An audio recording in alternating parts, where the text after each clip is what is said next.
Nasi ayam roasted RM5 siap. Untuk nasi set RM5 macam ni.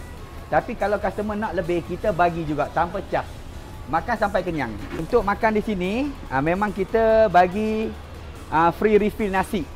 So kalau nak tambah 2 kali 3 kali pun tak ada masalah. Kicap pun free refill, sup free refill, cili pun free refill. Boleh katakan makan sampai kenyang baru balik. Untuk set double, customer boleh request, "Bang, nak nasi double bang?" Okey. Double macam mana? Macam ni set double Set nasi ayam semua kita akan sediakan sup panas-panas macam ni.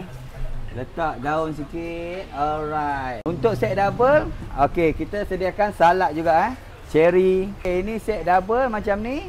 RM9 makan sampai kenyang. Kita beroperasi di sini daripada hari Ahad hingga Jumaat.